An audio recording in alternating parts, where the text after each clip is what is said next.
We've been discussing the different general types of costs that a franchisee has to incur and that he or she must look at before purchasing a franchise.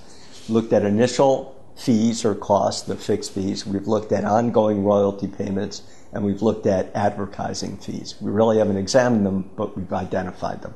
Another issue with respect to training costs that a franchisee needs to look at has to do with ongoing training.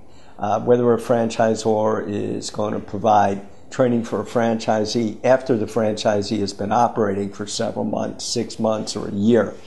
There's a lot of issues that a franchisee hasn't necessarily anticipated that need some advice and guidance and training. And the question is whether the franchisor is willing to or has the capacity to provide that ongoing training. And if that franchisor does, what are the costs going to be? And that's something that needs to be determined up front. Now, the question as to whether support staff is available for troubleshooting as the franchisee goes on is a related issue.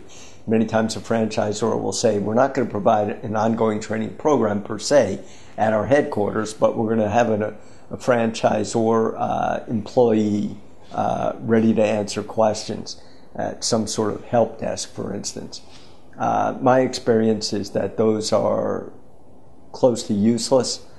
So if you hear that, that's an indication that either the franchisor's got a problem with commitment to training, or you need to go look someplace else to provide yourself with ongoing training and have it lined up and ready to go, because any franchisee is going to need ongoing training regardless of how much aptitude the franchisee believes he or she has.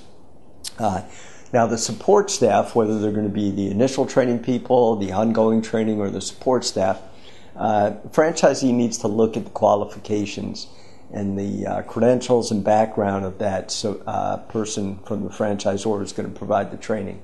You need to look at the record of consistency, of employment, of how well the franchisor's employee has been able to communicate the issues to franchisees.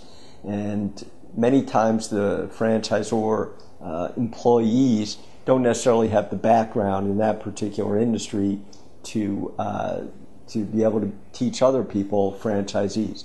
So that somebody from the past who was in the industry for a year taught somebody else, who then taught somebody else, and the other two people left, and you're left with somebody who doesn't have any experience out in the field, but read something from two prior training people.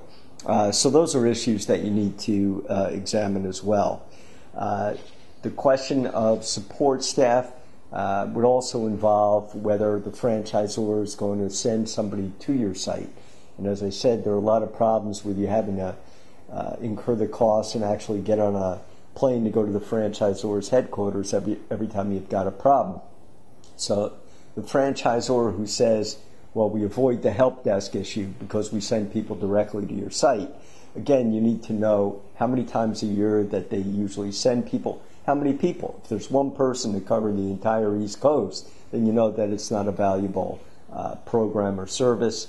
And so there are a lot of questions that need to be asked with regard to on-site support. Many times you'll have a franchise advisor allocated to your particular franchise by the franchisor. You want to look at the credentials again. You want to look to the stability in that position.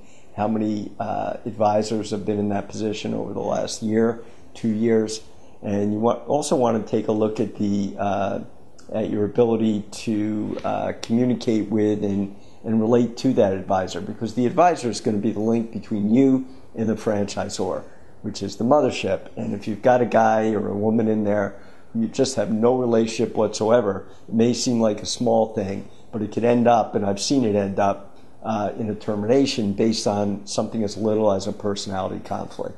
Thanks for being with me today, and if anybody has any questions, feel free to give me a ring. Thanks again.